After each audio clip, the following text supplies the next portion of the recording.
తెలంగాణ స్త్రీలని వివస్త్రలను చేసి బతుకమ్మ ఆడించడం ఇది కూడా అప్పుడే జరిగింది సార్ 1947 టు 1980 1948 1936 నుంచి జరిగింది అది 1936 ఒక్కసారి జరగలేదు అది ఒక్కసారి కాదు ఓకే రకరకాల అంటే ఏంటంటే బతుకమ్మ ఆడించడం అనేది బాగా ప్రాచుర్యంలో ఉండి బాగా ఎక్కువ ప్లేస్లో బయటకు వచ్చింది మెయిన్ గాండ్లాపూర్ కర్ణాటక దగ్గర గాండ్లాపూర్లో జరిగింది బసవేశ్వర టెంపుల్ అని ఉంటుంది ఇప్పుడు అక్కడ బసవేశ్వర టెంపుల్ కూడా ఎందుకు ఏర్పడిందంటే అక్కడ కొంతమంది బ్రాహ్మణులను తల నరికి పాతి పెట్టడం వల్ల వాళ్ళకు గుర్తుగా అక్కడ ఒక స్టాచ్యూ పెడతారు సో ఆ ఏరియాలో గాండ్లాపూర్ దగ్గర గాండ్లాపూర్ రైల్వే స్టేషన్ దగ్గర ఒక బతుకమ్మ జరిగింది తర్వాత ఇక్కడ మోత్కూర్లో నల్గొండ జిల్లా ఇప్పుడు యాదాద్రి భువనగిరికి వస్తుంది మోత్కూర్లో గడ్డం అమీన్ అని ఒకటి ఉండేవాడు రజాకార్ నాయకుడు వాడు ఆ విధంగా చాలాసార్లు బతుకమ్మ ఆడించాడు ఒక్కసారి కాదు నగ్నంగా అమ్మాయిల్ని లేడీస్ని నగ్నంగా మార్చి వెనక నుంచి కర్రలతో కొట్టుకుంటూ బ్యాక్ నుంచి బతుకమ్మ ఆడించాడు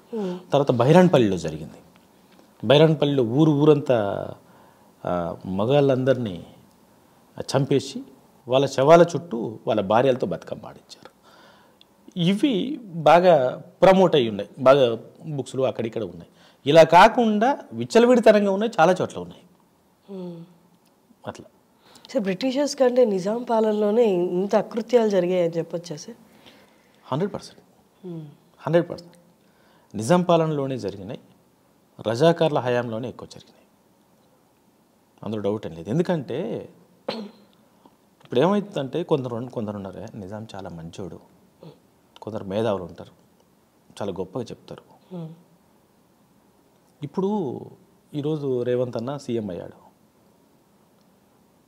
ఆర్టీసీ బస్సుల్లో కొట్టుకుంటున్నారు రేవంత్ అన్న వచ్చి ఏమైనా కాపలు ఉండాలా మరి రేవంత్ అన్న ఎందుకు అంటున్నారు గవర్నమెంట్ ఎవరు లీడరో ఎవరు ఎంచుకున్నారో ఆయనే క్వశ్చన్ చేస్తారు 10 మందిని క్వశ్చన్ చేయలేమనే కదా ఒకరిని పెట్టుకుంది వ్యవస్థలో అక్కడ అంతే రాజు అనేవాడు స్ట్రాంగ్గా ఉంటే వ్యవస్థ స్ట్రాంగ్గా ఉంటుంది రాజు అనేవాడు లూజ్ ఇస్తే రాజు అనేవాడు ఆలోచన విధానమే అలాగా ఉంటే వ్యవస్థ మొత్తం రాంగెళ్ళిపోద్ది సో నిజాం పాలనలో అవి ఆ విధంగా జరిగింది రజాకార వ్యవస్థ ఉంది ఆ రజాకార వ్యవస్థని ఈ అరాచకాలు చేసింది బ్రిటిష్ది ఏముంది బ్రిటిష్కి కావాల్సింది పన్నులు కావాలి ఆ పన్నులు వసూలు చేయడం కోసం కొన్ని టార్చర్స్ వాళ్ళు చేశారు మన దగ్గరికి వచ్చే టైంకి ఏమైపోయింది బ్రిటిష్కి పన్ను కావాలి నిజాంకి పన్ను కావాలి ఉదాహరణగా ఆంధ్ర ఉంది ఆంధ్ర ఓన్లీ బ్రిటిష్ కాబట్టి వాళ్ళు ఏం చేశారు వాళ్ళ ఎడ్యుకేషన్ ఇంగ్లీషు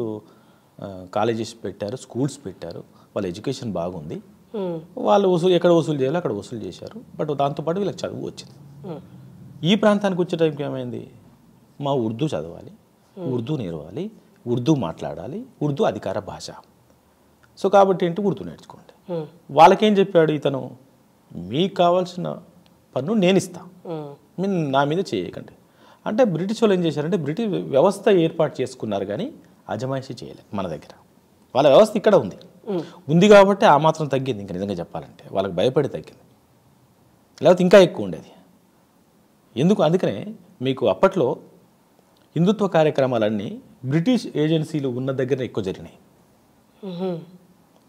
లేకపోతే అవి కూడా జరిగాయి కావు ఎందుకంటే బ్రిటిష్ వాళ్ళు ఉంటే వాళ్ళ పోలీస్ వ్యవస్థ అంతా ఉంది కాబట్టి సెక్యూరిటీ ఉంటుందని ఏదైనా పూజలు పునస్కారాలు ఏమైనా జరిగితే అలాంటి ఏజెన్సీలు జరిగినాయి అందుకని ఇప్పటికి చూడాలన్నా ఆర్య సమాజ్ ఉందంటే దాని దగ్గరలో కిలోమీటర్ డిస్టెన్స్లో ఒక పోలీస్ స్టేషన్ ఉండడమో ఒక బ్రిటిష్ ఏజెన్సీ ఉండడం అప్పటిది జరుగుతాయి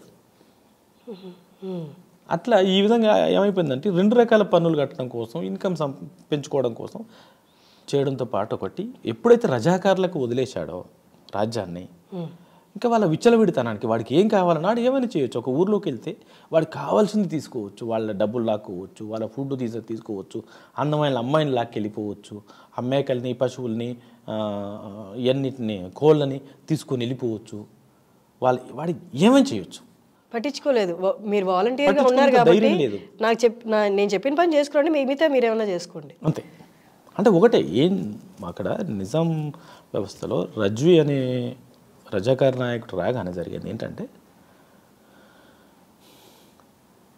నిజాంని డైవర్ట్ చేశాడు ఏమని డైవర్ట్ చేశాడంటే మనం జస్ట్ 12% ఉన్నాం మన మొత్తం వాళ్ళ పర్సంటేజ్ ఎక్కువ మనమంటూ పెరగకపోతే భారతదేశానికి స్వతంత్రం వచ్చింది, మాకు స్వాతంత్రం కావాలి, మీరెవరు మమ్మల్ని పాలించడానికి అంటున్నారు, మీ అజమాయిషి మా మీద ఏంటి, జస్ట్ మైనారిటీస్ అంటున్నారు, కాబట్టి మనం పెరగాలి అని అంటే అతను ఆల్రెడీ 24 ఇయర్స్గా మా సంస్థానం పాలిస్తుంది, మేము మా వంశం పాలిస్తుంది ఈ సంస్థానాన్ని, మేము ఇంత చేశాము, ఇంకా ఈ కాఫీలు మా మీద చలాయిస్తారా, ఒక ఈగో వస్తుంది ఈ మనిషికైనా. చిన్న పోస్ట్ ఉంటేనే ఈగో ఉంటుంది, 224 సంవత్సరాలకు వంశమే పోస్తుంది, ఈగో వచ్చేస్తుంది. స్వతహాగా అతను ఏంటంటే కొంచెం నా మతం నేను అనే ఫీలింగ్ ఉన్నవాడు. అప్పుడు దీనికి ఏం చేయాల్సిన అవసరం లేదు, ఇక్కడ ఉన్న వాళ్ళందరూ మన మతంలోకి మారితే చాలు, అప్పుడు మన మాట వింటారు, మన రాజ్యం మనకు ఉంటుంది అని చెప్తే ఓకే, అందరినీ మతం మార్చడం కోసం నువ్వేం చేస్తావు వచ్చేయి అని చెప్పేశాడు. అక్కడ ఇతని గ్రిప్ దొరికింది. ఈ మత మార్పిడిని అడ్డు పెట్టుకొని చేయాల్సిన అరాచకాలన్నీ చేశాడు. ఆయనే కదా సార్ కాసిం రజ్వీ. నేను చాలా వరకు చూసిన వాటిలో కూడా ఇదే ఉంది సార్, మీరు అన్నట్టు ఇందాక ఆయన ఉస్మాన్ అలీ ఖాన్ ఆయన మీర్ ఉస్మాన్ అలీ ఖాన్ ఏమో 7th లాస్ట్ నిజాం, ఆయనే కదా సార్ బిఫోర్ ఫ్రీడమ్ ఉన్నది. ఆయన పీరియడ్లోనే కాసిం రజ్వీ ఈ అరాచకాలు ఎక్కువ చేశాడు. సో ఆయన ఉన్నప్పుడు మనకు ఉస్మానియా హాస్పిటల్ యూనివర్సిటీ కట్టించాడు, ఇవన్నీ కట్టించాడు, ఆయన మంచోడే, కాసిం వచ్చాకే ఆయన చెడిపోయాడు అన్నది. అంటే ఇక్కడ ఎలా ఉంటుందమ్మా అంటే ప్రతి మనిషిలో మంచి చెడు ఉంటాయి, ప్రతి మనిషిలో. ఇప్పుడు నాకు ఒక లక్షణం ఉంటుంది, నేను అర్షిని గారు మీకు మంచిదా చెడ్డదా అంటే నా దగ్గర ఆన్సర్ లేదు నిజంగా. స్వతహాగా ఈ ఆట అనేవాడు నాకు మంచి చెడు అంటే ఏంటి, నాకు కావాల్సిన 4 పాయింట్లు ఏదన్నా మీరు ఓకే అంటే మీరు మంచి, ఓకే అనకపోతే చెడు. ఇది కామన్ ప్రతి మనిషిలో, ఎక్కడైనా తీసుకో, ఇంతే మంచి చెడు అంటే వేరే ఏం లేదు. ప్రతి మనిషిలో ఎదుటి మనిషి కావాల్సింది ఇస్తే మంచి, ఇవ్వకపోతే చెడు. ఇది అక్కడ మంచి చెడు ఏంటంటే ఒక రాజుగా 224 సంవత్సరాల వాళ్ళ వంశంలో వాళ్ళ వ్యవస్థను నడిపించడం కోసం, వాళ్ళ అధికారాన్ని నడిపించడం కోసం కట్టడాలు కట్టాలి, పనులు చేయాలి, చేశారు, 100% చేశారు. అక్కడ కేవలం ఎక్కువ మైనస్ ఎక్కడ వచ్చిందంటే ఈగోతో వచ్చింది.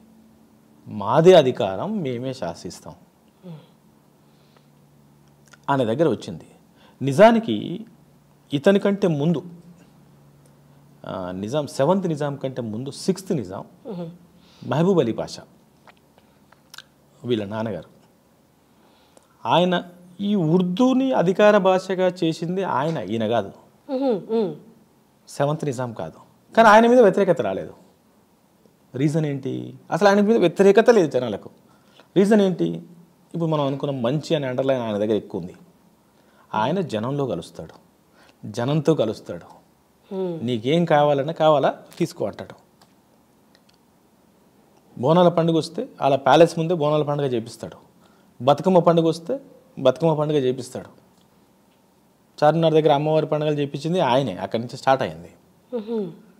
సో మొహర్రం వస్తే పీర్ల పండుగ చేపిస్తాడు, అందరిని కలవాలంటాడు, అందరం పబ్లిక్ అంటాడు, పబ్లిక్ని పబ్లిక్ లాగా చూసుకుంటాడు, రాజు రాజులాగా ఉంటాడు.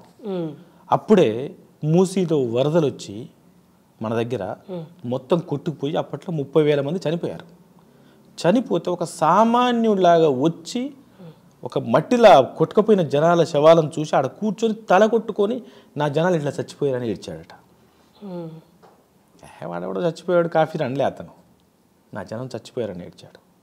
ఇమీడియట్గా అతను ఏం చేశాడు, ఏం చేయాలి, మళ్ళీసారి మన దగ్గర హైదరాబాద్కు వరదలు వస్తే నా ప్రజలు హాయిగా ఉండాలంటే, ఇలాంటి కష్టం రాకుండాలంటే ఏం చేయాలని అప్పట్లో మోక్షగుండం విశ్వేశ్వరయ్య గారిని పిలిపించి ప్లాన్ గీయించాడు. ప్లాన్ గీపిస్తే మోక్షగుండం విశ్వేశ్వరయ్య గారు మన హుస్సేన్ సాగర్కి ట్యాంక్ బండ్, హిమాయత్ సాగర్కి డ్యాము కట్టి అక్కడి నుంచి మన హైదరాబాదుకి ఒక 1000 చెరువులకి అన్ని లింక్ కెనాల్స్ వేయించి డ్రైనేజ్ వ్యవస్థ చేయించి ఈ లింక్ కాలువల నుంచి చెరువుల నుంచి గ్రామాలకు వాటర్ పోయేటట్టుగా లింకులు ఇచ్చి హైదరాబాద్ని అందమైన సుందరమైన నగరంగా తీర్చిదిద్దింది మహబూబ్ అలీ పాషా. సో కాబట్టి ఉర్దూ అధికార భాషగా చేయాలి ఇవన్నీ ఎవ్వరికి జనానికి లేవు, మాకు మంచి జరుగుతుంది, మేము చేస్తున్నాం, మా రాజు బాగున్నాడు. ఇక్కడికి వచ్చే టైంకి ఏమైపోయిందంటే ఎక్కడైతే ఈగో, నేను, నా రాజ్యం, నా మనుషులు, నా మతం, నా భాష అనే పరిస్థితి వచ్చిందో చెడైపోయాడు. ఇది జరిగింది. అందుకని మంచి చేయలేదంటే మంచి చేశాడు కాబట్టి నిజాం మంచి చేశాడుగా అంటారు. 7 నిజాంలో ఏ నిజాం మంచి చేశాడు, ఏ నిజాం మంచి ఎవరు చేశాడు, ఇది తెలుసుకోవాల్సిన అవసరం ఉంది. అట్లా సరే, ఇందాక మనం అన్నారు కదా అనసూయ గారి పాటలో బతుకమ్మ ఆ సెన్సిటివ్ టాపిక్ డీల్ చేయడం కష్టమే. ఆ పాట మీనింగ్ అదేనా సార్? అంటే వాళ్ళని ఆడవాళ్ళకి పట్ల జరిగిన మీనింగ్ అకృత్యాలు ఉంది అందులో, మీనింగ్ అదే. అయితే ఏంటంటే మనం కొంచెం అక్కడ సినిమాగా ఏం చేసామంటే అక్కడ కొంచెం ఎవరైనా వెతికితే దొరికే మిస్టేక్ ఏంటంటే ఆ పాట ఎలా ఉంటుంది, ఆ పాటలో పోరాడుతున్నట్టు ఉంటుంది. పోరాడుతున్నట్టుగా ఒక ఎమోషనల్ వర్డ్స్ ఉంటాయి. సో బతుకమ్మ ఆడుతుంటే ఏం జరిగిందో మనం హిస్టరీ చదివాం, అది అక్కడ ఉంటుంది ఆ సిచ్యువేషన్స్. తర్వాత మనం చూడబోతాం. అయితే అది ఎప్పుడు పాడుకున్నారంటే ఆ తర్వాత పాడుకున్నారు. తర్వాత ఆ ఊయల పాటల్లో వాడు ఇలా చేశాడు, వీడిలా చేశాడు, వాడు అలా చేశాడు, వీడిలా చేశాడు, మనం ఎదుర్కోవాలి, మనం పోరాడాలి, ఇంకెన్ని రోజులు ఈ బతుకులని పాడుకున్నారు. అందులోంచి తీసుకున్నది ఆ పాట, అలాంటి ఆలోచనలోంచి తీసుకున్నది ఆ పాట.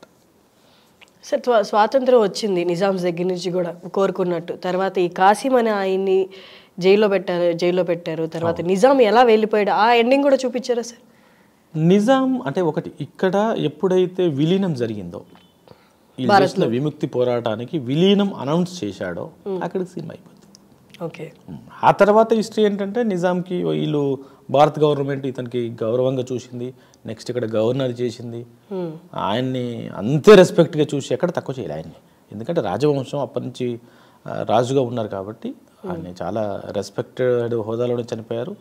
నిజాం చనిపోయిన తర్వాత ఈ రోజు వరకు కూడా నాకు తెలిసి భారతదేశంలో నిజాం చనిపోతే వచ్చిన మంది జనాలు ఎక్కడ రాలే, ఏ ప్రముఖుడు చనిపోయినా రాలే, అంతమంది జనాలు ఆ గౌరవం ఇచ్చారు వాళ్ళకు. మన భారత గవర్నమెంట్ ఇచ్చింది. ఓకే. బట్ మన సినిమా అక్కడ దాకా ఉండదు. మన సినిమా విముక్తి పోరాటం, విలీనం ఎక్కడైతే జరిగిందో అక్కడికి ఎండ్ అయిపోతుంది. కానీ ఇదంతా ఒక్క సినిమాలో ఒక 2.5 hours చెప్పాలంటే కష్టంగా సార్. మీకు అనిపించిందా దీనికి నెక్స్ట్ సక్సీడింగ్గా కూడా ఏమైనా చేద్దాము అని? అంటే మామూలుగా ఇక్కడ నేను ఇంతకుముందు చాలా చోట్ల చెప్పాను, ఎవరైనా డిసప్పాయింట్ అవుతారు అంటే ఈ విషయంలోనే అవుతారు నా సినిమా చూసి. ఎందుకంటే చాలామంది పోరాట యోధులు ఉన్నారు, ఫైటర్స్ ఉన్నారు, వాళ్ళందరూ ఇది ఉండొచ్చా, ఆయన ఉండొచ్చా, ఈయన ఉండొచ్చా అనుకుంటారు. వాళ్ళందరూ చూపించిన కష్టం నాకు ఏదైనా 2.5 hours ఉంది. కాబట్టి ఏంటంటే నేను చాలామందిని నేనే అనుకున్న వాళ్ళని స్క్రిప్ట్ చేసేటప్పుడు నాకు చాలామంది తెలుసు కాబట్టి ఇతన్ని పెడదాం, ఇతని క్యారెక్టర్ పెడదాం, ఇతని పెట్టలేకపోయా, చాలా పక్క పెట్టాల్సి వచ్చింది. నాకు అవకాశం లేదు. నిజానికి ఆ క్యారెక్టర్లో చాలా దమ్మున్నా కూడా, మనకు నిజంగా సినిమాటిక్గా చాలా కమర్షియల్ ఎలిమెంట్స్ ఉన్నా కూడా నా రన్లో నాకు అవకాశం దొరకలే కొన్ని. సో కాబట్టి అతని వారసులున్నా, అతని అభిమానులున్నా డిసప్పాయింట్ అయ్యే అవకాశం ఉంది. సో ఒకనొక టైంలో 2 సినిమాలు చేద్దామా అనిపించింది, 2 part 1 part చేద్దాం. అయితే ఏమవుతుందంటే అది అన్ని టార్చర్ ఇదే ఉంటుంది. వాళ్ళు పెట్టే కష్టాలే ఉంటాయి. ఏమన్నా ఒక్కటి జనం వెక్స్ అయిపోతారు. నా దగ్గర మెటీరియల్ ఉంది, మెటీరియల్ లేకపోలేదు, కానీ వద్దు అనవసరంగా అంత టార్చర్ పెట్టి మళ్ళీ చూపించడం, ఇంకెంత చూపించినా టార్చర్ పెట్టే విధానం మారుతుంది, టార్చర్ అదే ఉంటుంది. అందుకని ఇంకోటి ఏంటంటే మనం ఓవరాల్గా రజాకార వ్యవస్థను చెప్తున్నాం కాబట్టి పోరాట యోధుల చరిత్ర అందరిది చెప్పాలనేది మన మోటో కాదు కాబట్టి ఒక సినిమాలోనే ఫినిష్ చేద్దాం, తర్వాత ఫిక్స్ అయ్యాం ఇంకా. ఓకే సార్, ఫ్రీడమ్ ఫైటర్స్ వాళ్ళు ఇప్పుడు గతించి ఉండొచ్చు, చనిపోయి ఉండొచ్చు, వాళ్ళ ఫ్యామిలీని ఎవరి దగ్గర కలవడం, వాళ్ళ దగ్గర నుంచి ఏమైనా ఎక్స్ట్రా ఇన్ఫర్మేషన్ తీసుకోవడం జరిగిందా సార్? తీసుకున్నాం. మన దగ్గర మన సినిమాలో దాదాపుగా అంటే ఒకరిద్దరితో పేర్లు చెప్పను, నేనే జర్నీ చేసిన 2-3 సంవత్సరాలు ఫ్రీడమ్ ఫైటర్స్కి చెందిన ఫ్యామిలీతో కాదు, వాళ్ళతోనే, ఫైటర్స్తోనే. నేను జర్నలిస్ట్గా ఉన్నప్పుడు నేను జర్నీ చేసి ఉన్నా. ఆ పేరు ఇప్పుడు చెప్పను, అప్పుడు చెప్తాను. కాబట్టి ఏంటంటే వాళ్ళ గురించి మొత్తం నాకు తెలుసు. సరదాగా మాకు కూర్చొని మాట్లాడి చెప్పేవాళ్ళు కాబట్టి అది నాకు తెలుసు పెద్దలుగా.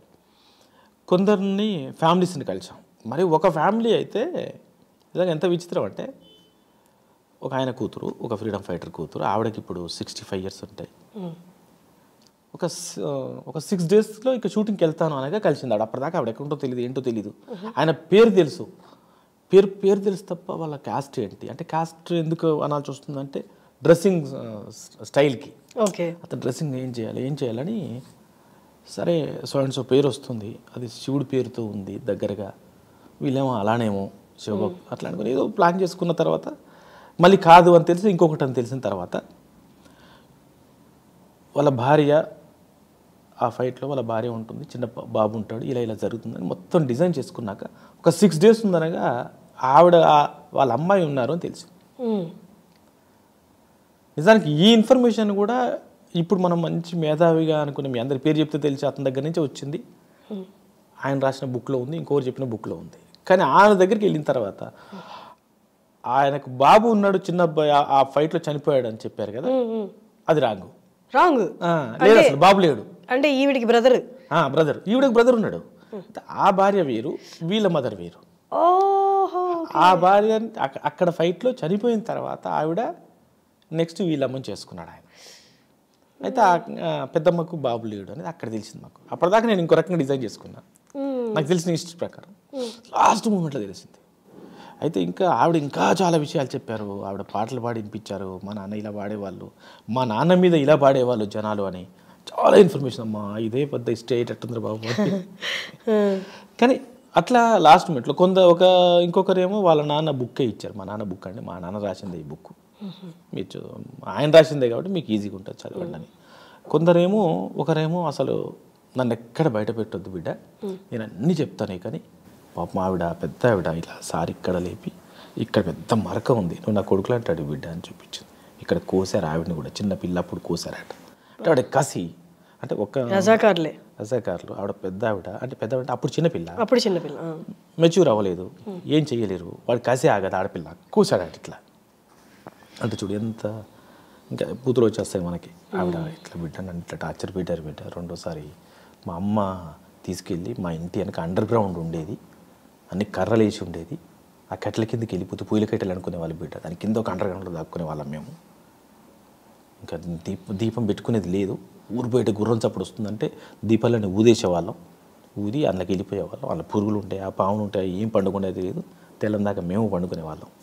అట్లే తెల్లారినాక కోళ్ళ చప్పుడు వస్తే అప్పుడు లేచి బయటకు వచ్చేటోళ్ళం అని కొన్ని అట్లా చెప్పిన వాళ్ళు ఉన్నారు వాళ్ళ వారసులు. ఇంకా కొన్ని మెయిన్ ఇది ఏదైతే సర్దార్ పటేల్ ఇది ఉందో ఇది అన్ని బుక్స్లో ఉంది మనకు, ఓకే, అథెంటిక్ బుక్స్లో ఉంది.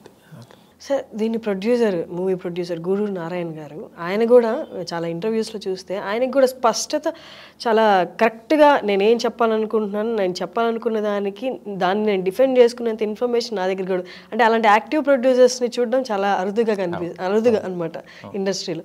వారితో మీకు పరిచయం ఎలాగా, ఈ కాన్సెప్ట్ మీరు అనుకున్నారా లేకపోతే అక్కడి నుంచి ప్రపోజల్ వచ్చింది, ఒకసారి దాని గురించి చెప్పండి. మామూలుగా నారాయణ రెడ్డి గారికి సినిమా చేయాలని ఆలోచన లేదు, నాకు నారాయణ రెడ్డి గారితో సినిమా చేయాలని ఆలోచన లేదు. మేమిద్దరం ఎప్పటి నుంచో ఫ్రెండ్స్. నాకు ఒక అన్న లాంటివాడు ఆయన. రెగ్యులర్గా మేము పార్క్ అయితే ఎక్కువ ఉంటారు ఆయన. సరదాగా కలుస్తుండడం, నాకు షూటింగ్ అయిపోగానే అటు వెళ్తూ ఉండడం అట్లే ఉంటుంది. ఆయన ఏ రోజు కూడా సినిమా చేద్దామని లేదు, నేను ఏ రోజు మీ దగ్గర డబ్బులు ఉన్నాయిగా సినిమా చేద్దామని లేదు. లేదు. తర్వాత ఒకరోజు మాది ఆయనది ఒకటే డిస్ట్రిక్ట్, నల్గొండ డిస్ట్రిక్ట్. మా ఊరికి వాళ్ళ ఊరికి 25 kilometers డిస్టెన్స్ అంతే.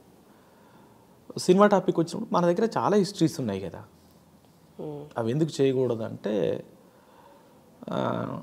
చేయొచ్చు సార్, బట్ చేయాలనగానే మన దగ్గర ఏముంటుంది, మెయిన్ సాయుధ పోరాటం అనేది గుర్తుకొస్తుంది.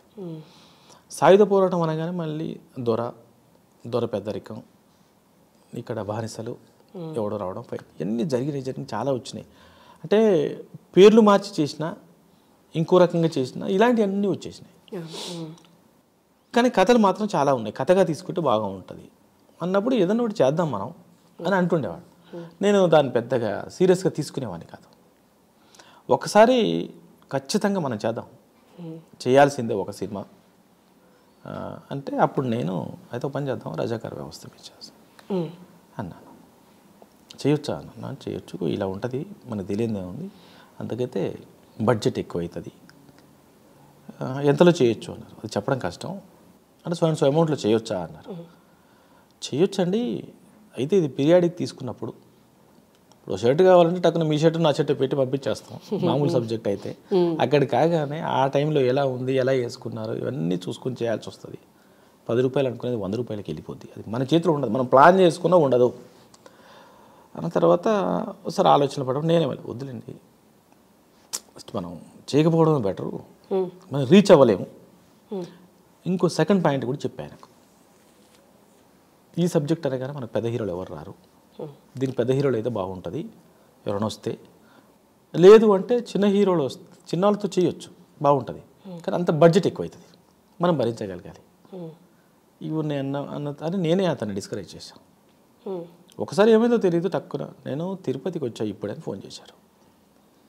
చెప్పండి సార్ అన్న, మనం సినిమా చేస్తున్నాం సార్. అదే లేదండి మనం చేద్దాం, మీరు ఇమీడియట్గా ఆ టైటిల్ రిజిస్ట్రేషన్ చేయించండి అన్నారు.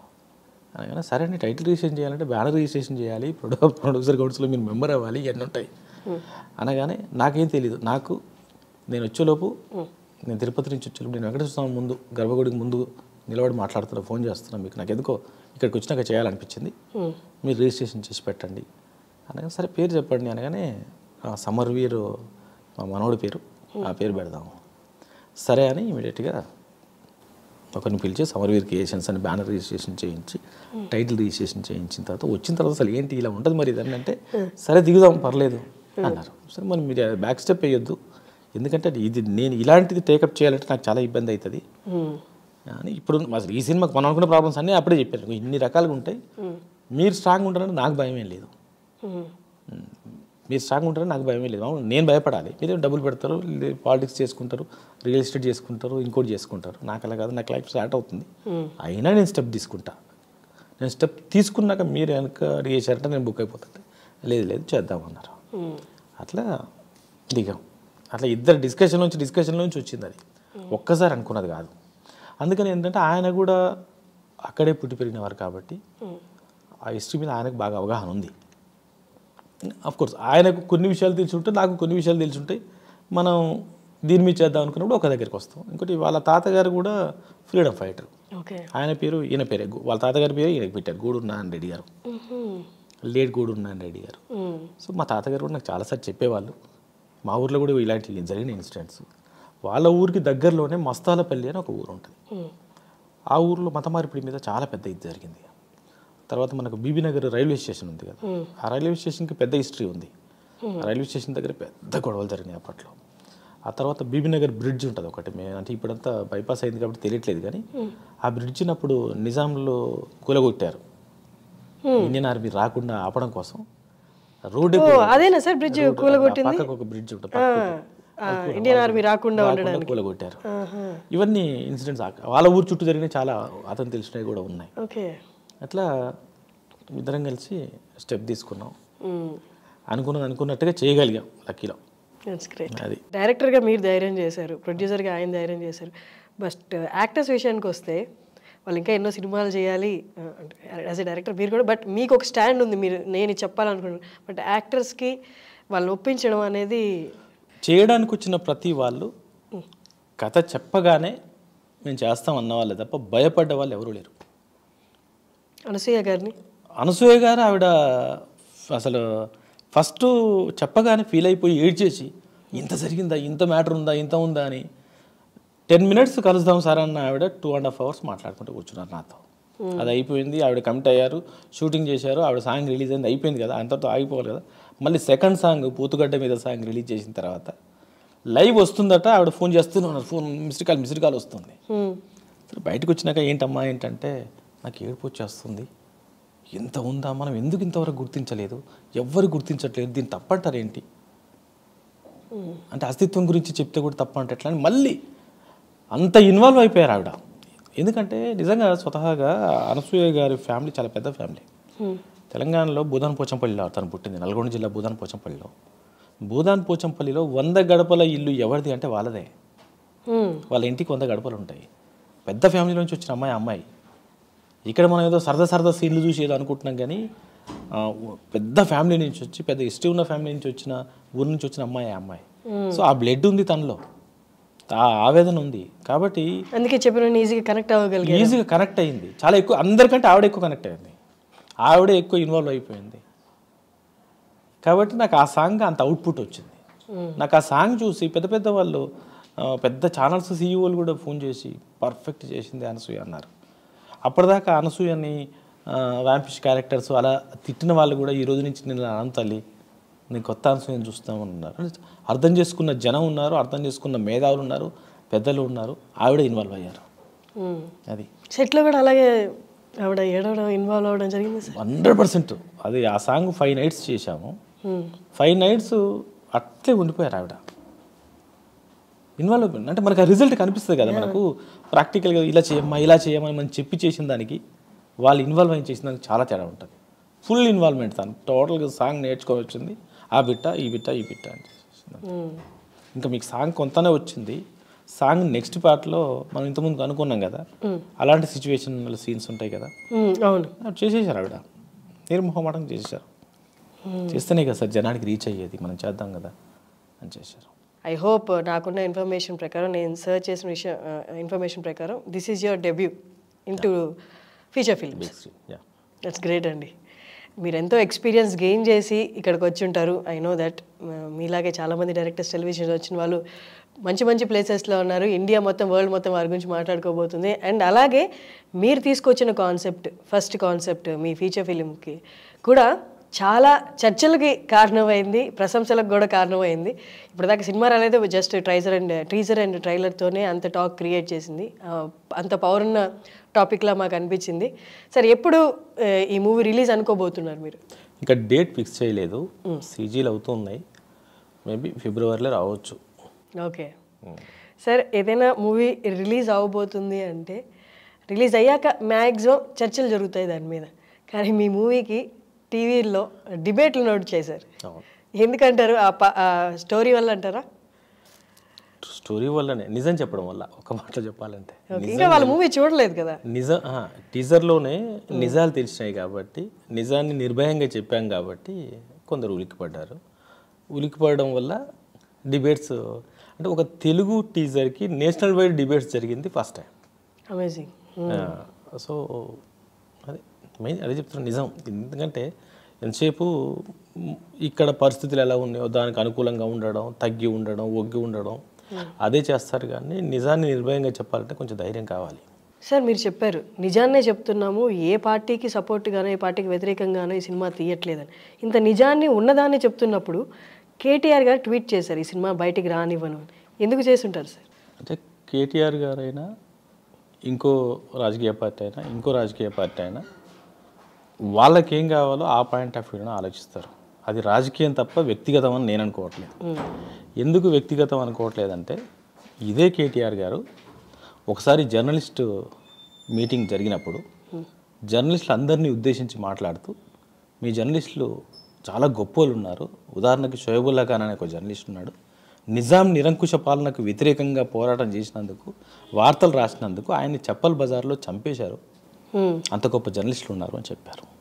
ఇంకో విషయం ఏంటంటే, అదే కేటీఆర్ గారు, నేను మా తాత చెప్పిన మాటల ధైర్యంతో పెరిగాను నేను. ఆయన పేరు మర్చిపోయే తాత. మా తాత రజాకార్లకు, నిజాం వ్యవస్థకు వ్యతిరేకంగా పోరాటం చేసినవాడు. ఆయన ఫ్రీడమ్ ఫైటర్గా పేరు వచ్చింది, అతనికి డబ్బులు వస్తాయి, ఆ డబ్బులతోనే మేము పెరిగాము, మొన్నదాకా వచ్చాయి అతని డబ్బులు అని చెప్పేశారు. సో కేటీఆర్ గారికి ఈ వ్యవస్థ మీద చాలా క్లియర్గా ఉంది. అయితే ఏంటంటే, ఈ ముస్లిం మైనారిటీలు ఇవన్నీ ఏంటంటే వాళ్ళకి ఓట్ బ్యాంక్ కాబట్టి అతను రాజకీయ కోణంలో అని ఉంటారు తప్ప వ్యక్తిగతంగా అని ఉండరు అనేది నేను అనుకుంటున్నాను. సార్, అంటే ఇప్పుడు జరిగింది నిజమే కాబట్టి చూపిస్తున్నారు కాబట్టి, ఇలాంటి అరాచకమే ఇప్పుడు మనం మాట్లాడుకున్నాం, ఆ అరాచకాలే ఒకవేళ వాళ్ళ పట్ల జరుగుంటే వాళ్ళు ఇంత భయపడతారా సార్ ఒక మూవీ తీసి బయటకు వదలడానికి? ఇక్కడ సమస్య అదే, ఎవరికి వాళ్ళు వ్యక్తిగతంగా ఆలోచించడం వలన ఈ ప్రాబ్లం జరుగుతుంది. ఇప్పుడు నిజాం వ్యవస్థలో నిజంగా చెప్పాలంటే ఈ రోజు వరకు ఎంఐఎం వాళ్ళు ఎవరు మాట్లాడాల. అసలు రజాకార్ వ్యవస్థ పుట్టింది, కాసిం రజ్వీ ఎవరు? MIM president, second president. Bahadur Yar Jung తర్వాత అతని నుంచి వచ్చిన అతను కాసిం రజ్వీ. ఎంఐఎం వాళ్ళు ఏమనలేదు. ఇక్కడ ఏం జరుగుతుందంటే, రాజకీయంగా ఆలోచించే వాళ్ళు రాజకీయ లబ్ధి కోసం వాళ్ళ మాటలు మాట్లాడుతున్నారు. వాళ్ళ లబ్ధి కోసం నిజంగా అంటే ఈ మాటలు మాట్లాడితే మనం ఎవరినో ఆకర్షించవచ్చు, ఈ మాటలు మాట్లాడితే మనం ఏదో ఓట్ బ్యాంక్ గ్యాదర్ చేయొచ్చు అనుకునే వాళ్ళు మాట్లాడుతున్నారు. మామూలు ముస్లిమ్స్, నాకు ముస్లిం ఫ్రెండ్స్, నాకు సాక్షిలో ఒక జర్నలిస్ట్ ఫ్రెండ్ ఉంటాడు. 25 years బ్యాక్ నేను జర్నలిస్ట్ చేసినప్పుడు నాతో పాటు కలిసి చేసిన అతను టీజర్ చూసి నాకు ఫోన్ చేసి చాలా బాగా తీసినాం అన్న, పర్ఫెక్ట్గా ఉంది అని నాతో మాట్లాడడం స్టార్ట్ చేసి కాఫీ తాగడానికి కలుద్దామన్నా, నేను సాక్షికి ఇక్కడే వచ్చాను, సాక్షిలో జాయిన్ అయ్యాను, ఇక్కడే ఉంటున్నాను నేను అని ఫోన్ చేశాడు. సో కాబట్టి ఏంటంటే ఇంకోటి ఏంటి, వీళ్ళందరూ నేను ఒకటే అంటాను, ముస్లిమ్స్ని మేము వెనకేసుకొస్తున్నాం, ముస్లిమ్స్ సపోర్ట్ చేస్తున్నాం, ముస్లిమ్స్కి బాగు చేస్తున్నాం, మాది ముస్లిమ్స్ కోసమే పుట్టిన పార్టీ అని అన్నారు కదా. కాంగ్రెస్తో పాటు సొంత పోరాటంతో పాటు పుట్టిన పార్టీలే కదా ఇవి. మరి ఎందుకు పాత బస్తీ ఈ రోజుకి అంత గలీజ్గా, అంత నీచంగా, అంత డెవలప్మెంట్ లేకుండా, అంత ఎడ్యుకేషన్ లేకుండా ఉంది? ఏం చేశారు మీరు? వీళ్ళు ఎవరు ఏమీ చెయ్యరు, కానీ ఇలాంటి ఓట్ బ్యాంక్ కోసం వాళ్ళు మాట్లాడతారు. కాబట్టి అలాంటి వాళ్ళ గురించి భయపడాల్సిన అవసరం లేదు. అలాంటి వాళ్ళే ఇలాంటివి చేస్తారు. మామూలు జనం ఏం చేయరు, మామూలు జనం అందరూ హాయ్ బాయ్ అని కలిసే ఉంటారు. కేవలం రాజకీయ నాయకులు అవి చేస్తారు. అది. బట్ రేవంత్ రెడ్డి గారు ఇన్ ఆపోజిట్ సపోర్ట్ చేస్తున్నట్టు అనిపించింది. రేవంత్ రెడ్డి గారు ఏంటంటే ఆయన నిజాం నిరంకుశ పాలన ఏ విధంగా ఉండింది అనేది ఒక ఇంటర్వ్యూలో చాలా క్లియర్గా చెప్పారు కాబట్టి మేబీ సపోర్ట్ చేస్తారని అనుకుంటున్నాము. ఎందుకంటే అతను ఎప్పటి వరకు ఈ నిజాం పాలన ఇలా జరిగింది, అదే నిజాయితీగా తీశారు అనుకున్నంత వరకు నో డౌట్ రేవంత్ రెడ్డి గారు కాదు, కాంగ్రెస్ పార్టీ సపోర్ట్ చేయాల్సిందే. ఎందుకంటే సర్దార్ వల్లభాయ్ పటేల్ ఎవరు? కాంగ్రెస్ పార్టీయే కదా. ఆ రోజు ఉన్న పార్టీ ఏంటి? ఇక్కడ ఉన్న నిజాం నిరంకుశ పాలనకు వ్యతిరేకంగా అక్కడి నుంచి వచ్చి ఇక్కడ ఫైట్ చేసి వార్ చేసింది కాంగ్రెస్ పార్టీ అధికారం ఆధ్వర్యంలోనే కదా. కాబట్టి సపోర్ట్ చేయాల్సిందే. అయితే లోకల్ ముస్లిం పార్టీస్కి ఏమైనా తగ్గి మళ్ళీ మాటలో మార్పు వస్తే చెప్పలేము, దాన్ని మనం వ్యతిరేకించకూడదు. బట్ నేను అనుకోవడం ఆయన మాట్లాడిన మాటలను బట్టి, ఇంటర్వ్యూలో మాట్లాడిన మాటలు బట్టి రేవంత్ గారు సపోర్ట్ చేస్తారని అనుకుంటున్నాను. సపోర్ట్ చేయాలి హిస్టరీని. సార్ అలాగే కేసులు వేస్తామని కూడా బెదిరించారు, దేశద్రోహం అని కూడా వాడారు పదం. ఇక్కడ సమస్య ఏంటంటే మా అస్తిత్వం కోసం పోరాటం జరిగింది, మా మనుగడ కోసం పోరాటం జరిగింది, బ్రతుకు తెరువు కోసం పోరాటం జరిగింది. అది ఎలా జరిగిందో హిస్టరీ చూపించే ప్రయత్నం మేము చేస్తాం. దాన్ని దేశద్రోహం అంటే ఇప్పుడు సోషల్ లెసన్స్ అన్నీ రాస్తున్న వాళ్ళు, చదువుతున్న వాళ్ళు, చదువు చెప్తున్న వాళ్ళు, విద్యా వ్యవస్థ ఎంతమంది మీద మీరు దేశద్రోహం కేసేస్తారు? 8వ తరగతి ఉపవాచకంలో నిజాం నిరంకుశ పాలన మీద లెసన్ ఉంది. సో ఇప్పుడు ఎవరి మీద దేశద్రోహం కేసు వేయాలి మీరు? గవర్నమెంట్ మీద. కాబట్టి ఏంటంటే మైండ్ లేకుండా కొందరు మాట్లాడతారు, మైక్ ఉంది కదా అని, వాళ్ళ గురించి పట్టించుకోవాల్సిన అవసరం లేదు. ఇంకోటి ఏంటంటే ఎక్కడ బాధ అనిపిస్తుంది అంటే ఒక అన్యాయం జరిగితే ఆ అన్యాయాన్ని బయట చూపిస్తే వాళ్ళ మీద దేశద్రోహం కేసు అంటారేంటి? అన్యాయం ఎందుకు జరిగిందో చూడండి, అలాంటి అన్యాయం మళ్ళీ జరగకుండా చూసుకోండి. ఏ విధంగా వాళ్ళు దేశద్రోహం అని వర్డ్ యూస్ చేస్తున్నారు? వీళ్ళు మత ఘర్షణలు క్రియేట్ చేస్తున్నారు అంటారు. మత ఘర్షణలు ఎందుకు వస్తాయి? ఇప్పుడు ఉదాహరణకి సినిమా పుట్టిన దగ్గర నుంచి విలన్ అనగానే ఒక తెలంగాణ స్లాంగ్ పెట్టి ఇలా మాట్లాడారు. సో తెలంగాణ వాళ్ళందరూ విలనా? ఒక రాయలసీమ రౌడీని పెట్టి ఒక రౌడీజం చూపించారు. రాయలసీమ వాళ్ళందరూ విలన్సనా? ఇంత పెద్ద బొట్టు పెట్టేసి విలన్ దిగుతుంటాడు, హిందువులందరూ విలన్సనా? ఇన్ని రోజులు రాని నీకు దేశద్రోహం కేసు నిజం చెప్తే ఎందుకు వస్తుంది? ఎక్కడున్నావు నువ్వు? నీలాంటి వాళ్ళు నాయకులు అవ్వడం వల్లనే మామూలు జనాలు పాత బస్తీ ఎదగట్లే. నీలాంటి వాళ్ళు పక్క జరిగితే పాత బస్తీ డెవలప్ అవుతుంది. వాళ్ళకి నేను అది చెప్పదలుచుకున్నాను. అలాంటి దేశద్రోహం కేసులు వేస్తే భరించడానికి, తెగించడానికి ఈజీగా ఉన్నాయి. ఎందుకంటే నేను జర్నలిస్ట్ని, పెన్ను పెట్టుకొని బయటకు వచ్చినవన్నీ, ఆ ధైర్యం నాకుంది, భయపడాల్సిన అవసరం లేదు. సార్ ప్రాంతం మనదే, ఇప్పుడు ప్రాంతం మనదే, జనాలు మన వాళ్ళే. బట్ ఇన్నేళ్ళైనా మీలా చెప్పబోతున్న స్టోరీని అలా ఎందుకు ఇంతవరకు చూపించలేకపోయారంటారు? అంటే పరిస్థితుల కారణంగానే. ఎందుకంటే ఇక్కడ మామూలుగా సోషల్గా తీసుకుంటే అందరూ లౌకికవాదులు ఎక్కువ. తర్వాత ఏదైనా ఇప్పుడు ఒక పార్టీ ఉంది, ఒక పార్టీని కంపల్సరీ మోసుకుంటూ వస్తుంటుంది. ఎందుకు వస్తుంటుందో అర్థం కాదు. ఎందుకంటే వాళ్ళకు ఓట్ బ్యాంక్ కావాలి, ఏదో అవసరం కావాలి. సో ఇక్కడ కూడా సినిమా చేసే అతను కూడా, సినిమా డైరెక్టర్ ఎలా అనుకుంటాడు అంటే అందరూ నా వాళ్ళే అనుకుంటాడు. కాబట్టి ఏంటి, అనవసరంగా వీళ్ళు బ్యాడ్ అవుతానేమో, వీళ్ళకి బ్యాడ్ అవుతానేమో, వీళ్ళకి బ్యాడ్ అవుతానేమో అనుకొని చాలా వరకు ఎందుకులే ఆ కాంట్రవర్సీ, ఎందుకులే ఈ ప్రాబ్లం అనుకుంటారు. నేనేమనుకున్నానంటే ఇది కాంట్రవర్సీ కాదు, నిజం. నిజం నిర్భయంగా చెప్పేటప్పుడు అర్థం చేసుకొని వాళ్ళు కాంట్రవర్సీ చేస్తారు. రాజకీయాలు చేద్దాం అనుకున్న వాళ్ళు కాంట్రవర్సీ చేస్తారు. ఆ 2%, 1% పీపుల్ కోసం మనం ఎందుకు భయపడాలి?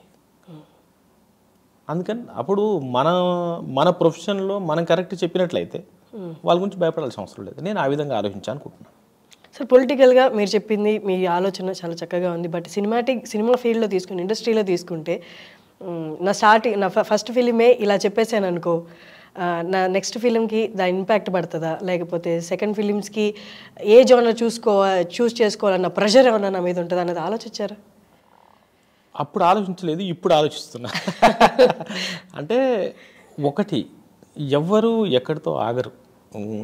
ఇప్పుడు మణిరత్నం గారు ఉన్నారు, రకరకాల సినిమాలు చేశారు. రోజా సినిమా చేసినప్పుడు ఒక రకమైన గొడవలు అయినాయి, బొంబాయి చేసినప్పుడు ఒక రకంగా గొడవలు అయినాయి. మళ్ళీ ఆయనే లవ్ స్టోరీ చేశారు, ఆయనే ఒక పొన్నియిన్ సెల్వన్ లాంటి ఒక పీరియాడిక్ మూవీ చేశారు, హిస్టారికల్ మూవీ చేశారు. సో అవకాశాలు వస్తాయి. అయితే ఏంటంటే కొందరు భయపడే మాట వాస్తవం, కొందరు రిసీవ్ చేసుకోవాలంటే, ఇప్పుడు అంతెందుకు నేనే ఉన్నాను. నా టీజర్ రిలీజ్ అవ్వగానే దాదాపు ఇండస్ట్రీలో ఉన్న అందరూ అప్రిషియేట్ చేశారు, కానీ ఎవరు కెమెరా ముందుకు రాలేకపోయారు. అందరూ అప్రిషియేట్ చేశారు. ఏది ఒక టెక్నికల్గా టీజర్ చాలా బాగుంది, చాలా బాగా తీశారు, మంచి షార్ట్స్ ఉన్నాయి, మంచి ఎమోషన్ ఉంది, అన్నీ బాగున్నాయి. అసలు వాళ్ళ ఫోన్లో వస్తాయని నేను ఎక్స్పెక్ట్ చేయలే. పెద్దవాళ్ళు ఫోన్ చేసి అప్రిషియేట్ చేయడం, మనం కలుద్దాం అనడం, గెట్ టుగెదర్ ఏర్పాటు చేద్దాం అనడం, ఒకసారి లంచ్ కలుస్తాం, కాఫీ కలుస్తాం. కానీ ఎవరు బయటికి రావడానికి భయపడ్డారు. ఎందుకు అంటే చుట్టూ ఉన్న పరిస్థితులు. ఇప్పుడు ఎవరో వ్యతిరేకిస్తారు, అనవసరంగా నేను సపోర్ట్ చేస్తున్న వల్ల ఆ వ్యతిరేకించిన వాళ్ళు నన్ను కూడా వ్యతిరేకిస్తారేమో ఎందుకు అనుకోవడం. అంతే తప్ప వాళ్ళ మనసుకు తెలుసు ఇది కరెక్ట్ అని. ఆ విధంగా నాకు ఏదన్నా వస్తే రావచ్చు అని ఇప్పుడు అనిపిస్తుంది. కానీ ఒకటేంటంటే సినిమాగా చూసినప్పుడు, సినిమా చరిత్ర తెలిసిన వాళ్ళు చూసినప్పుడు ఇవన్నీ ఉండవు, అన్నీ పోతాయి. అప్పటి వరకే, అసలు సినిమా వచ్చేంత వరకే. సినిమా వచ్చినాక మొత్తం మారిపోద్ది. అంతే. Amazing sir. Periodic film handle చేయడమే చాలా టఫ్ అని చెప్పొచ్చు. పీరియాడిక్లో ఫ్రీడమ్ ఫైట్ గురించి చెప్పడం ఇంకా కత్తి మీద సాములాగా అని చెప్పచ్చు. మీరు హ్యాండిల్ చేసినప్పుడు వచ్చిన టఫ్ సిచ్యువేషన్స్ చెప్పండి సార్. అంటే నాకు ఆ ప్రాబ్లం లేదు, నాకు అది ఇష్టం. నాకు ఏదైనా లైఫ్లో ఇది రాదు, ఇది కాదు అనే పదాలు నచ్చవు. చేయాలి, అటెంప్ట్ చేయాలి. ఈవెన్ ఈ విషయం నా ప్రొఫెషన్ విషయానికి వచ్చినా కూడా రెగ్యులర్ ప్రాజెక్ట్స్ నేను చేయలేను. ఈవెన్ నేను టీవీ చేసినా కూడా నా ఫస్ట్ ప్రాజెక్టు సోషియో ఫ్యాంటసీ. అప్పటికి అసలు ఈ విఎఫ్ఎక్స్ అనేది రాలేదు. అవిడ్ అనేది కూడా మన హైదరాబాద్లో ఓన్లీ 4 ఉండేది అప్పట్లో. ఈనాడులో ఉండేది, ప్రసాద్స్లో ఉండేది, జెమ్నీలో ఉండేది, మా ఆర్కేలో ఉండేది, రాఘవేంద్ర 4 ఉండేది అవిడ్స్. కొత్తలో అవిడ్లో ఓన్లీ 2 లేయర్స్ ఉండేది. ఓన్లీ ప్లగిన్ అని ఉండేది, సఫైర్ ఉండేది. దాంతో మేము ఇప్పుడు గ్రాఫిక్స్ ఎలా చేస్తున్నామో అలా చేసేవారు. నా ఫస్ట్ ప్రాజెక్ట్ అంటే ఇప్పుడు స్లో మోషన్ అంటాం మనం. స్లో మోషన్ ఇప్పుడు వేస్తే జస్ట్ ఇలా వేస్తాము, కొట్టేస్తాం, రెండర్ అయిపోతే అలా వచ్చేస్తుంది. అప్పుడు ఒక స్లో మోషన్ ఎఫెక్ట్ వేస్తే 1 అవర్ ఇంటికి వెళ్ళి రావచ్చు హాయిగా, అది రెండర్ అయ్యి రావడానికి. సో అప్పుడు నేను అవిడ్ చేసిన తర్వాత 1 ఇయర్ తర్వాత మా డైరెక్టర్స్ అసోసియేషన్లో మీటింగ్ పెట్టి, మురారి సినిమా వచ్చింది, కృష్ణవంశీ గారు ఫస్ట్ టైం అవిడ్ వాడారు, ఎడిటింగ్ ఇలా ఉంటుంది, చాలా ఈజీగా ఉంటుంది, మీరు అందరు నేర్చుకోండి అని క్లాసులు చెప్తాను. అప్పుడు నేను 1 ఇయర్ చేస్తున్నా. సో అలా నాకు వచ్చిన ప్రతి ప్రాజెక్టు కూడా ఇలాంటిదే. రెగ్యులర్ ప్రాజెక్ట్ నాకు చేయను నేను. ఆ తర్వాత కె విశ్వనాథ్ గారిని డైరెక్ట్ చేసి, కె విశ్వనాథ్ గారిని కూచిపూడి బ్యాలే చేయించి ప్రతి ఎపిసోడ్కి ఆయనతో డ్యాన్స్ చేయించాను నేను. అదొక తర్వాత ఒక స్వర్ణ ఖడ్గం అని మళ్ళీ ఒక పీరియాడిక్ సబ్జెక్టు, ఫోక్లోర్ ఫ్యాంటసీ. అది దానికి 7 crores పెట్టి సెట్స్ చేశాం మేము దానికి. అలా నేను ప్రతిదీ ఆ విధంగానే తీసుకున్నాను. కాబట్టి ఇది నాకు పెద్దగా ఛాలెంజింగ్ ఏమి అనిపించలేదు. అయితే ఏంటంటే లొకేషన్కి వచ్చినాక ఏదేమైనా ప్రొడ్యూసర్గా కొత్త, ప్రొడక్షన్ హౌస్గా కొత్త, ఇలాంటప్పుడు ఏంటంటే ఒక బడ్జెట్ అనుకుంటే ఆ బడ్జెట్ మారిపోతున్నప్పుడు కొంచెం ఇబ్బంది అవుతుంది. ఎందుకంటే డైలీ మినిమం 200 మెంబర్స్ జూనియర్స్. తర్వాత ఈ సెట్ 10 రోజులు వేస్తే ఇది మార్చేసి ఇంకొక సెట్ ఓ 6 monthsలో చేద్దాం అనుకున్నది 1.5 years చేయాల్సి వచ్చింది. సెట్ చేయడం కోసం. తర్వాత గుర్రాలు అని ఇలాంటి గుర్రాలు ఒక గుర్రం మనుషులే వినరు, గుర్రాలు ఏమిటే మాట ఇలాంటి ప్రాబ్లమ్స్ వచ్చినాయి తప్ప వర్క్ పరంగా నాకు ఇష్టం కాబట్టి చాలా హ్యాపీగా చేశాను. మిగతా వాళ్ళు ఎవరు చేసినా ఒక సంవత్సరం టైం తీసుకుంటే నేను 6 monthsలో చేయగలను ఈ ప్రాజెక్ట్ చేశాను. అది సార్ దీనికి మూవీతో పాటు రెడీగా ఆథెంటిక్ ఇన్ఫో చేతిలో పెట్టుకోవాలి, ఎక్కడి నుంచి ఏ క్వశ్చన్స్ వస్తాయో తెలియదు. అండ్ రీసెర్చ్ వర్క్ కూడా నార్మల్ మూవీ చేసేదానికి 10 times మోర్ చేసి ఉండాలి. మీరు ఒక్కసారి మీ సోర్స్, ఆథెంటిక్ సోర్స్ ఏంటి సార్ ఈ మూవీ బిల్డ్ చేయడానికి, ఒకసారి దాని గురించి చెప్తారా? నాకేమైందంటే ఎప్పుడైతే ఈ సినిమా చేద్దాం అనుకున్నామో కథ ఎక్కడి నుంచి స్టార్ట్ చేయాలో అర్థం కాల. ఫస్ట్ రజాకార్ వ్యవస్థ నుంచి తీసుకున్న రజాకార్ వ్యవస్థ వచ్చింది నిజాం పాలనలో. నిజాం పాలన ఉన్నది 224 years. సో రజాకార్ వ్యవస్థ ఉన్నది లాస్ట్ నిజామే, కానీ ఫ్రీడమ్కు ముందే స్టార్ట్ అయ్యేవాళ్ళ. సో దీన్ని ఎక్కడి నుంచి స్టార్ట్ చేద్దాం అనుకున్నప్పుడు కొంచెం ఇబ్బంది అయింది. ఓకే, దానికోసం ఎక్కడి నుంచి స్టార్ట్ చేస్తే బాగుంటుంది, రజాకార్ వ్యవస్థ ఎక్కడి నుంచి వచ్చింది, so and so party MIM party వచ్చిన దగ్గర నుంచి ఆ తర్వాత రజాకార్ వ్యవస్థ వస్తుంది. ఇలాంటి దగ్గర కొంచెం ఇబ్బంది అయ్యింది. కానీ దేశానికి స్వతంత్రం వచ్చింది మనకు రాలేదు అనే ఆలోచనలోకి వెళ్తే ఈజీ అయిపోయింది. ఓకే, దేశానికి స్వతంత్రం వచ్చింది మనకు రాలేదు అనే దగ్గరికి వెళ్ళినప్పుడు నాకు కరెక్ట్గా ఓకే ఇదే కథ, ఇందులో నుంచి వెళ్ళొచ్చు అన్న తర్వాత దీనికి సంబంధించి చాలా పుస్తకాలు ఉన్నాయి, చాలా ఉన్నాయి. అంటే నాకు స్వతహాగా నేను జర్నలిస్ట్ అయి ఉండడం వల్ల నేను ముందు ఇలాంటి చదివి ఉన్నాను. నేను ఇప్పుడు ఏమైనా ఇప్పుడు నేను ఏ పాయింట్ ఆఫ్ వ్యూ ప్రజెంట్ చేయాలనేది తెలుసుకుంటే చాలు, సబ్జెక్టు దాదాపుగా తెలుసు నాకు. ఇప్పుడు నేను ప్రజెంట్ చేయాల్సిన పాయింట్ ఆఫ్ వ్యూ మాత్రం సెలెక్ట్ చేసుకోగలిగితే చాలు.